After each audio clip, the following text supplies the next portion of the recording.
a little nervous when you're first going on because you're like, oh my God, what if I'm not going to remember my lines? Or, oh no, what if I don't get the lyrics right in this song? But after a few minutes, you're digging deeper into that character, and then you kind of just get lost in all of the fun that you're having. It makes me a little shy, but it's also really relaxing, and it makes me happy too. The first day we came at camp, the first station, like little activity that we did was drumming. That was a nice experience for me. We want to be actresses. There was this one girl, and she came up to me and she was like, oh, do you know anything about like that partner thing? And I was like, no. And then she asked if I could be her friend, and then I said yes. And then that was my first friend on my first day. My favorite thing about camp is making new friends. I used to have fright of being on stage, but because of everyone now I feel a whole lot better about being out on stage and showing who I really am. My favorite class is dance, and why I like dance so much is because I get to express myself. Here at Star Center Theater, I get to make friends. We always have fun. We always learn something new each and every day. It's a great place, and I would love to come here again. One person I really look up to is a Mexican actress called Yalitza Aparicio. The way that she just represents a lot of people who have been underrepresented is just really inspiring to me. Community theaters, they're a place where people gather to watch the arts, but behind the scenes it's also like the kids from the community actually doing the show. So it's a great way to bring in representation and be a form of expression. I'm a counselor here at Star Center.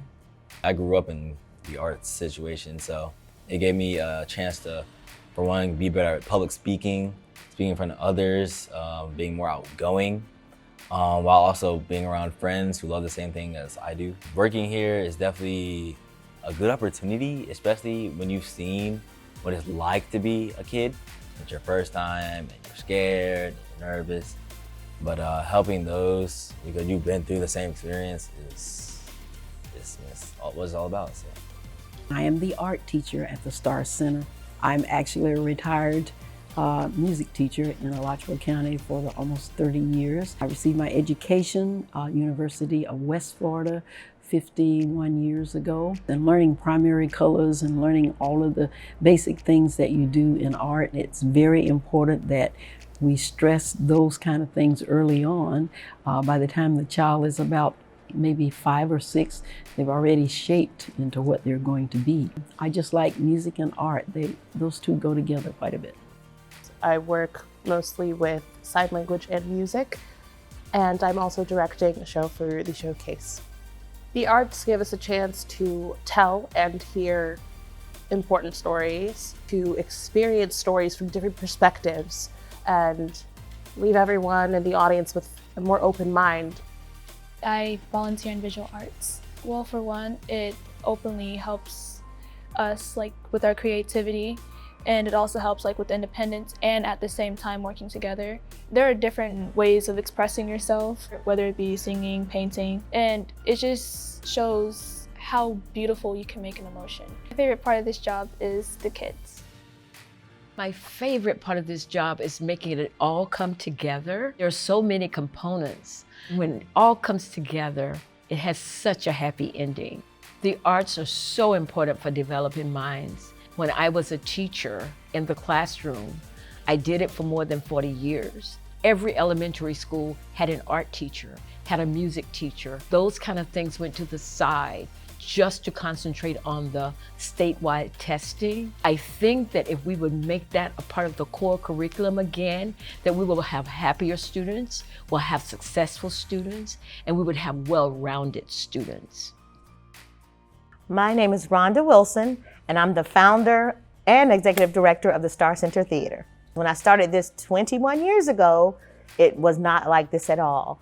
It was a small program, but I had about 4 or 5 kids, and we put on plays. There were not enough programs for people to access either financially or just in geographically. And I wanted to reach a diverse community. I took it upon myself. I said, I'm gonna start something. It was open to any child or any family, regardless of income. So I started the Star Center, and I found out that there were people who needed it because they started jumping on the bandwagon, and I got parents involved, and they started telling other people. So we have so many families that are coming in and out, and that's what you want. You want it to grow and people to go where they need to go, but come back and support a program like this. And I think STAR has found its place because we are a diverse group. We do a lot of different things. We don't just do theater, but we do performing arts and arts. Some of the kids like violin, some of the kids like dance, and you need all of that. You need an orchestra for a musical. Something like this should always be here. And my dream and my goal for this is not just from Rhonda to be here to run it, but that it will continue generations and generations to come. If they see that I did it, that they can do it too. And it was important for me as an African-American woman or a Black female to be able to do something like this. I don't think anybody could be anywhere without art. It's theater, but it's also a whole lot of things. It's paintings, it's dance, it's music in the air. I live for it. And when I wake up, I'm so excited to come and do this and share art with other people, with young people, with adults, share this whole genre of work. If it's here now, what do we do? How do we continue that? And we want people to continue to support it, and we want people to continue to let their kids come, or they come and be a part of Star Center. That's why we're here. That's why we're here.